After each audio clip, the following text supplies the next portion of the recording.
A paz do Senhor, seja muito bem-vindo aí ao nosso canal Espaço EBD, né? Eu sou o professor Daniel Santos e hoje nós estaremos tratando de mais uma lição comentada, né? Uma videoaula aí das nossas lições bíblicas das escolas dominical. A você que já é inscrito no nosso canal, Deus abençoe, né, e continue aí nos acompanhando. E a você que não é inscrito no nosso canal, eu gostaria de fazer um convite a estar se inscrevendo no nosso canal aí e já deixando aquele like, né, para nos ajudar no nosso vídeo, no nosso crescimento, e também deixando aí o seu comentário. Isso nos ajuda muito, né, através dos comentários aí do nosso canal do YouTube, ou nossos comentários aí no nosso Instagram e nas nossas páginas do Facebook, né, na nossa página do Facebook, e também através do WhatsApp. O número tá bem aí embaixo aí já, né, vai estar também na descrição, e você pode estar entrando em contato com a gente, né, dizendo aí o que você acha que deve melhorar no canal, o que deve estar sendo aperfeiçoado, né, mediante aos gostos dos nossos telespectadores, né? Porque o canal nosso é um canal novo, nós estamos aí crescendo dia após dia, né? Ganhando aí experiências, porque não é fácil, mas com Deus no barco tudo é possível, né? Com Deus no nosso caminho tudo é possível. Glória a Deus. Nós estaremos tratando nessa videoaula a lição de número 3, que vem por tema de o despertamento renova o altar. Glórias a Deus. Essa lição ela vem da revista das lições bíblicas, uma edição especial que é para jovens e adultos, né? Então as duas salas aí estão, né, mescladas aí para estar aprendendo a respeito dessas lições, que vem com o tema dizendo assim: os princípios divinos em tempos de crises, bem coincidentemente com os dias atuais, né? Ela coincide bem com a nossa realidade hoje, do nossos dia a dia. Glórias a Deus, né? E aí ela tá lá embaixo assim: a reconstrução de Jerusalém e o avivamento espiritual como exemplos para os nossos dias. Glórias a Deus. Hoje, como já disse, a nossa lição ela está aí com o tema: o despertamento renova o altar. A lição de número 3 do dia 19 de julho de 2020. O texto áureo da nossa lição diz assim: então Elias disse a todo o povo: chegai-vos a mim.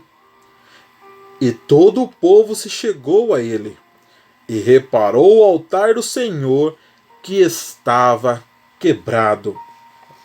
A nossa verdade prática diz assim: Satanás jamais derrotará o crente cujo altar é constantemente renovado pelo Espírito. Glórias a Deus, né? Isso é muito bom para nós, estarmos sempre com o nosso altar alinhado. O nosso altar. Quem é o altar? Nós vamos estar aprendendo nessa lição o que significa o altar, qual o simbolismo do altar, por que a importância do altar. Nós vamos estar aprendendo isso durante a nossa lição, né? Que ela tem os seus objetivos aqui. E o objetivo geral da nossa lição é identificar o que caracteriza o verdadeiro despertamento espiritual. Nós vamos estar adentrando nas nossas lições com os seus tópicos, subtópicos, né, e os seus parágrafos aí, e a gente vai estar mostrando um pouco desse despertamento, como é esse despertamento através do nosso altar, o que nós devemos fazer através desse despertamento. É muito interessante isso, porque isso vai abranger vários assuntos muito importantes dentro da nossa lição, né? Nós vamos estar aí agora entrando no nosso primeiro tópico, né?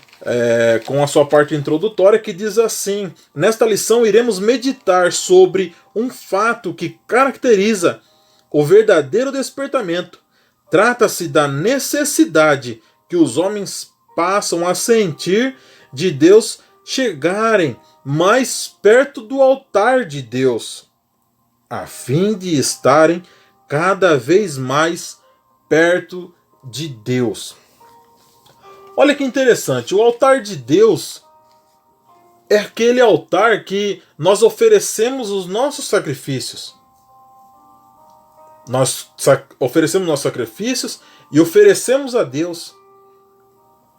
Esse é o altar, né? E aí ele nos deixa mais perto de Deus através dos nossos sacrifícios, né? Glórias a Deus por isso. O primeiro tópico nosso diz assim: o despertamento conduz o homem ao altar.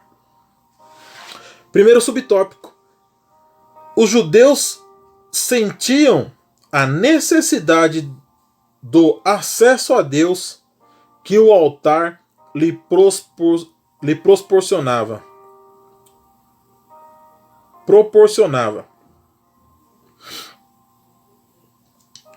O propósito que trazia no coração ao retornarem do cativeiro precisava ser muito firme, porque estavam rodeados de inimigos cruéis. A Bíblia diz que o terror estava sobre eles por causa dos povos da terra. Por isso mesmo o povo sentia que precisava do acesso a Deus através do altar. Este será um holocausto contínuo perante o Senhor, onde vos encontrarei para falar contigo ali. Os judeus agora almejavam estas bênçãos através do altar. Olha que interessante. Para os dias de hoje, naquele tempo eles serviam holocaustos, né, nos altares, para atrair a presença de Deus, para chamar a atenção de Deus. Para os dias atuais, quais são os sacrifícios contínuos, como nós acabamos de ver aqui nessa leitura, que nós devemos fazer para atrair a atenção de Deus? E nesse tempo, o povo ele sentiu a necessidade de fazer esses sacrifícios. Eles sentiram a saudade de fazer esse tipo de sacrifício. Eles sentiram falta da presença de Deus no meio deles. Falta da presença de Deus ali naquele povo. E aí eles se sentiram acuados, pode-se dizer assim, né? E eles sabiam que através do sacrifício contínuo, isso chegaria eles mais próximos de Deus, né? E aí eles conseguiriam atingir as bênçãos através do altar. Então eles precisavam de ter um altar para conseguir fazer os seus sacrifícios e alcançar as suas bênçãos, né? Muito interessante. Hoje, para nós, hoje, o que nós devemos fazer, sacrifícios contínuos para nós, é sacrificarmos as nossas próprias vontades, é sacrificarmos os desejos da carne, né? É sacrificar aquilo que não agrada a Deus. Isso também atrai a presença de Deus para as nossas vidas. Então eu hoje sou um altar, eu hoje sou o altar do Senhor. E o que é o meu sacrifício? Hoje eu não derramo mais sangue, né? Hoje não há mais derramamento de sangue de animais, porque o sangue do Senhor Jesus já foi derramado no Calvário. Nós vamos estar vendo isso mais à frente da lição. Mas só para dar uma pincelada aí no assunto, não há mais derramamento de sangue, porque o sangue já foi derramado. Mas o sacrifício tem que ser feito continuamente. De que forma? Como eu devo fazer sacrifício? Matando a minha vontade, a vontade da carne, a vontade pecaminosa, a vontade de desejar o pecado, né? Então nós vamos estar aprendendo essa forma. Hoje eu sou o altar. E o meu holocausto é o meu sacrifício vivo. De que forma? Negando o desejo da carne. Segundo subtópico: todos os despertamentos genuínos começam com a restauração do altar. Temos na Bíblia temos na Bíblia vários exemplos disso. Vejamos. No tempo do profeta Elias, quando ele vai enfrentar lá os profetas de Baal, a primeira coisa que ele vai fazer é restaurar o altar. Né? Ele foi reparar o altar que estava quebrado. E depois sacrificou ele e orou a Deus. Ele fez o sacrifício e orou a Deus, atraindo a presença de Deus para aquele lugar. Mas o primeiro de tudo que ele teve que fazer foi restaurar o altar. Sem restauração, sem o altar estar bonito, pronto para receber a presença de Deus, de jeito nenhum. Né? E aí mais abaixo aqui nós vamos ver que ele orou a Deus e o fogo desceu. E aí o nome do Senhor foi glorificado e o povo exclamou lá o nome do Senhor, dizendo: só o Senhor é Deus. É dessa forma que Deus faz nas nossas vidas. Nós somos o altar. O nosso sacrifício está ali chamando a presença do Senhor. E através de nós somos exemplos aí de que só o Senhor é Deus nas nossas vidas. O apóstolo Paulo diz que nós somos cartas lidas diariamente. Né? Então nós somos exemplos aí para as pessoas que não são tementes a Deus, não são conhecedoras da palavra de Deus. Então nós temos que ter ciência disso. Amém? B. Sobre o rei Ezequias, quando ele assumiu o rei de Judá. Né? O primeiro ano dele, ele já abriu a porta, né, do templo, da casa do Senhor, e mandou purificar o templo, mandou tirar toda a imundícia ali de dentro, né, do templo, dos altares, mandou tirar aquelas oferendas que eram feitas em cima dos altares, mandou purificar o altar. O altar tem que ser puro para ver a presença do Senhor. Primeiro, restaurado. Segundo, purificado. Eles têm que estar limpos, tirando todas as mazelas, todos os sacrifícios antigos, né? Tirando todas ali a sujeira, tirando toda a imperfeição, tirando toda a imundícia. Tem que ser dessa forma, temos que estar puros para poder atrair a presença de Deus nas nossas vidas. Glórias a Deus por isso. Purificar o altar do holocausto, que havia sido substituído pelo reinado do seu antecessor, né? O rei Acás. Tirando ali toda a imundícia que foi oferecida a outros deuses pagãos, né? Deuses pagãos, ou seja, qualquer entendimento seu, deuses pagãos, outros deuses, né? Que eles usavam holocaustos ali, o altar, para oferecer esse sacrifício para outros deuses. Então o rei Ezequias, ele teve que purificar todos esses altares. E a letra C, que diz assim: quando os judeus voltaram do cativeiro, construíram um altar sobre as antigas bases, do modo como manda a lei. E o terceiro tópico nosso aqui, a terceira, o A, B e C, a letra C, ela deixa bem simplificada aqui, que é o recomeço. Então, primeiro, eu tenho que reconstruir, né? Segundo, eu tenho que purificar.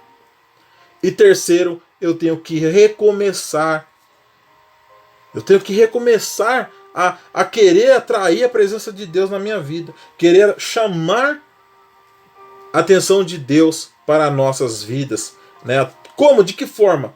Devemos usar essas três formas aí: reconstruindo, né? Reconstruir, reparar o altar de Deus. Segundo, devemos purificar. Devemos haver purificação nas nossas vidas. E terceiro, a recomeçar. Recomeçar a nossa adoração a Deus. Muitas pessoas confundem, né, essa questão de altar. Muitos confundem que o altar é um lugar separado, né, para pastores, para, vamos dizer assim, sacerdotes, né, rabinos, grandes templos, aquelas coisas grandes, né, separado para esse tipo de pessoa. Não. Muitas pessoas se surpreendem ao saber que o altar hoje somos nós. Nós que somos os altares. Né? Nós somos templo, a Bíblia diz que nós somos templo do Espírito Santo. Então hoje eu e você, querido professor, querido aluno, a você que está assistindo o nosso vídeo, nós somos altares. Nós somos os altares. Né? Isso é bem interessante deixar. O altar, de acordo com as Escrituras, ele era um lugar construído para se oferecerem sacrifício e holocausto de animais. Né? Era um testemunho perpétuo, né, que fazia sentir nele a manifestação divina que significava a presença de Deus, né, nesses altares. E é hoje nas nossas vidas, quando nós fazemos nossos sacrifícios diários a Deus, sacrificando a nossa carne, sacrificando os nossos desejos, automaticamente nós atraímos a presença de Deus para nossas vidas. Amém? Nós vamos agora para o nosso segundo tópico. Cristo, o centro da nossa comunhão com Deus. Deixa aqui um versículo bem conhecido da Bíblia, né, que se encontra lá em João 14,6, que diz assim: eu sou o caminho, a verdade e a vida. Ninguém vai ao Pai senão por mim. Para nós começarmos a nossa lição em cima desse tema. Cristo é o centro da nossa comunhão com Deus. Então nós sabemos que para nós chegarmos a Deus, primeiro temos que passar por Jesus. Amém? No tempo do Antigo Testamento, o altar era um ponto central do culto a Deus. No Novo Testamento, o sacrifício de Jesus no Gólgota é o grande acontecimento para o qual o altar apontava profeticamente. Desde o profeta Isaías, né, do Antigo Testamento, a Bíblia já nos começa apontando, né, que haveria o Messias, haveria um sacrifício, haveria uma morte, né, um sacrifício, uma entrega, um Salvador, o Messias. Haveria isso. E desde a fundação do mundo, nós já sabíamos que Jesus Cristo, ele viria para ser o Cordeiro, né, que morreu lá no Gólgota, no Monte Caveira. Desde lá do princípio já apontava para um sacrifício do Salvador. Mas por que você fala isso, professor Daniel? Porque quando nós entramos ali em Gênesis, quando tem Adão e Eva e eles cometeram ali o pecado entrou por um homem. Né? O pecado entrou no mundo, foi introduzido na terra através de um homem. E de que forma esse pecado teria que sair? Teria que ser pago? Através de um homem. Então, desde a fundação do mundo, isso já veio apontando que haveria um Salvador, haveria um Messias. Né? E aí é onde que nós vemos ali já o nascimento de Jesus, e tudo apontou para isso. Tudo apontou para isso, tudo foi se encaixando, né, de forma que ilustrou todo o percurso de Jesus ali, desde o seu nascimento até a sua morte. Nós vemos aqui, né, no primeiro subtópico, que diz assim que a Trindade atuou ativamente na morte expiatória de Jesus. Lembrando que Jesus não foi um mártir. tá? A morte de Jesus Cristo não foi um martírio. Ele se entregou, foi um sacrifício. Houve a entrega, tá? Para o sacrifício. Muitas pessoas confundem, falam que Jesus, ele houve esse martírio com Jesus. Não, não. Houve uma entrega. Ele se entregou para a morte, tá? Não tiraram a vida dele. Ele entregou a sua vida. Beleza? Primeiro aqui, letra A. O Pai Celestial. Deus Pai. Cristo, o Filho de Deus. E, por último, a letra C, o Espírito Santo. Todos esses três, eles cooperaram aí para a morte de Jesus lá no Gólgota. Não é verdade? Então nós vamos estar vendo aí, antes da fundação do mundo, o Pai planejou a obra redentora por causa do pecado, com o sacrifício do seu Filho. Na letra B, Cristo, o Filho de Deus, entregou-se a si mesmo em oferta de sacrifício. E na letra C, o Espírito Santo ajudou o Filho a vencer todos os obstáculos que se levantaram contra ele até chegar à cruz. Foi pelo Espírito Eterno que Jesus ofereceu-se a si mesmo imaculado a Deus. Olha que interessante. Ele se entregou à morte. Não tiraram a vida dele. Ele se entregou por mim e por você. Glórias a Deus, né, por isso. Segundo subtópico.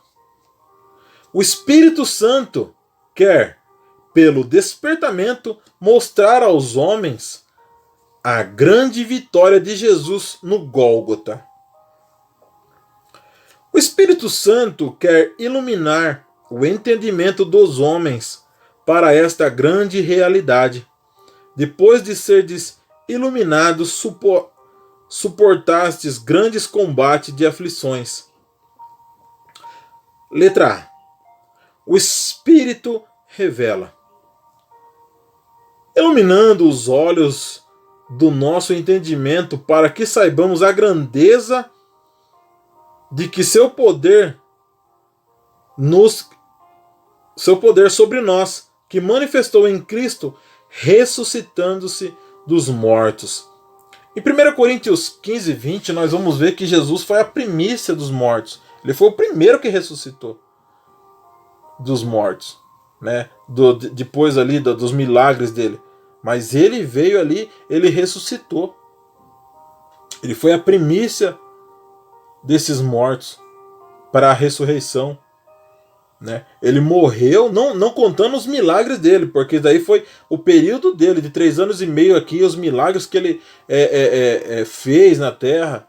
Mas ali foi para mostrar que ele realmente era o Messias. Ele realmente era o Salvador. Tanto é que ele fala que ele veio trazer espada, não trazer paz. Ele veio trazer espada, ele veio trazer confrontamento, confrontando ali opiniões daquelas pessoas. Mas dos mortos, após a sua morte, ele foi o primeiro a ressuscitar dos mortos, né? E em breve, se Deus assim aprove ao Senhor, todos nós estaremos com ele, né? Com nossos corpos aí transladados, nossos corpos celestiais, né? Juntamente ao Pai. Amém? Então é bem importante nós lembrarmos disso, que a sua grandeza, o seu poder se manifestou, né? E ele ressuscitou dentre os mortos. É bem interessante que foi revelado o seu poder através dessa entrega, dessa ressuscitação dele dos mortos. Letra B. O Espírito ensina as profundidades do vitupério de cruz. Quando Jesus, na estrada de Emaús, explica aos seus discípulos e as Escrituras escreveram sobre a sua morte. Os corações deles ardiam, né, quando Jesus estava explicando ali que ele iria morrer, iria ser sacrificado, iria ser crucificado, né? Mas ali Deus estava passando, Jesus Cristo estava passando a orientação a todos os seus discípulos ali, né? Ensinando eles o que deveria ser feito, né, depois. Isso é muito interessante. E a letra C, o Espírito explica o verdadeiro significado da morte de Jesus na cruz sobre o infinito alcance do brado: está consumado, tetelestai. É muito interessante isso. Quando ele diz está consumado, ele está dizendo está pago. A dívida da humanidade está quitada. O meu sangue pagou, né? O meu sacrifício quitou toda essa dívida deles. Então eles estão livres. Eles não vão ser mais escravos do pecado. Não vão ser mais escravos de Satanás. Está consumado, tetelestai. Glórias a Deus por isso. Ele pagou a nossa dívida. Ele quitou aí, ele saldou todas essas dívidas que nós teríamos hoje com Satanás, através do seu sangue derramado na cruz do Calvário, no Gólgota, né? É muito interessante nós termos sempre isso na nossa lembrança, que houve um sacrifício, houve um Salvador, houve uma entrega viva. É bem interessante, nós devemos ressaltar sempre isso nas nossas vidas. Sempre lembrar disso, né? E o Espírito penetra todas as coisas. A luz da glória de Cristo revelada na cruz é uma luz que tudo manifesta. Quando esta luz ilumina o painel da nossa consciência, como aconteceu com o profeta Isaías, sentimos um grande peso dos nossos pecados pelo Espírito Santo. Somos despertados e levados ao arrependimento. É muito interessante isso, né? Que a revelação do Espírito Santo, quando ela mostra para nós os nossos erros, nós vamos buscar aí o arrependimento. Nós vamos buscar o perdão dos nossos pecados. Em 1 João 1,9 diz assim: se confessarmos os nossos pecados, ele é fiel e justo para nos perdoar.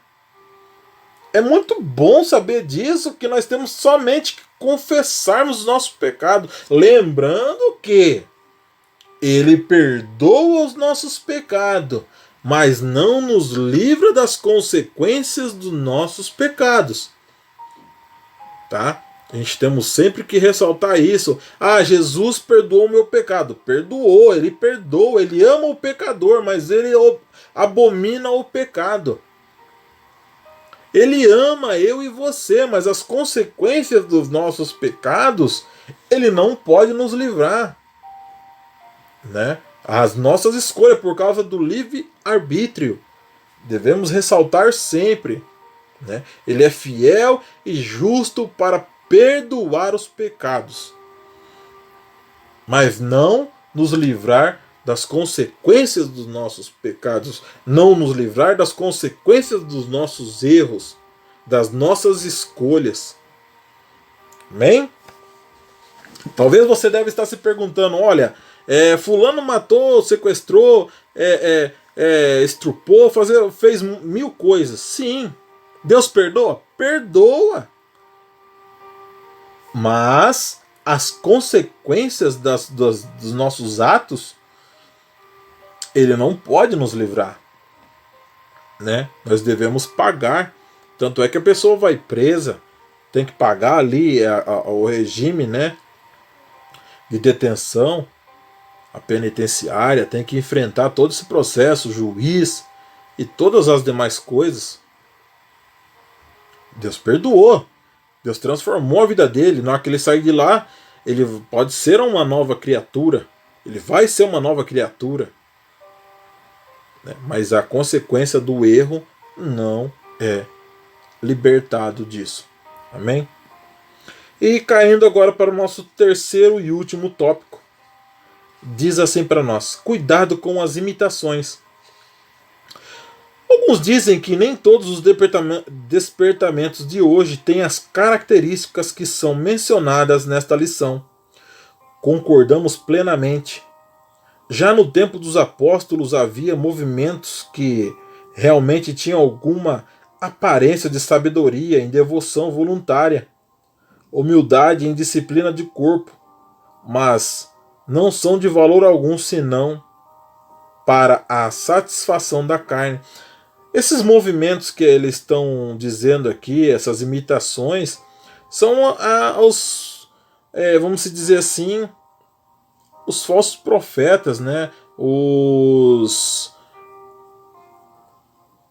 As pessoas que imitam os movimentos pentecostais, né? As pessoas que imitam os mover de Deus, imitam aí a manifestação do Espírito Santo. Então nós temos que ter muito cuidado com isso. Aí que nós temos que ter o discernimento. O que é de Deus, o que é do homem. O que é de Deus, o que é da carne. Né? Hoje nós vemos aí alguns movimentos de pessoas ensinando a falar em língua. Não. Isso daí é o Espírito Santo que entrega para nós, que nos batiza com o Espírito Santo, nos dá o dom de línguas, o dom de falar línguas estranhas. Não precisa que ninguém ensine a falar línguas estranhas, né? E hoje a maioria dos cultos aí, em algumas das denominações, aí a gente não pode citar nomes, que isso é deselegante, né? Mas nós vemos aí muitas das igrejas aí que se fazem de um culto shows. Tem que ter luzes e tudo mais, e movimento, e cuidado, não precisa disso, né? Nós vamos ver aqui também dos nossos dias aparecem movimentos que são imitações baratas do verdadeiro despertamento. Imitações baratas, pessoas que fazem coisas que até Deus, né, duvidaria, mas as pessoas são capazes de fazer, né, para querer chamar a atenção, para querer mostrar algo que não vem de Deus. Devemos estar atentos a isso. Por isso que veio com esse tema essa lição. Cuidado com as imitações de despertamentos espirituais. Amém? Muitos têm técnicas, né, para entrar na psicologia das pessoas, para entrar aí na mente das pessoas, né, levando as pessoas a fazerem, vamos dizer assim, coisas que ela mesma não teria as vontades de fazer, né, levando as pessoas aí a chorar, a jubilar, pular, bater palmas e muito mais, né? Inclusive, como eu já disse, imitando o Espírito Santo, ensinando a falar línguas estranhas. Isso não existe. Isso é de Deus.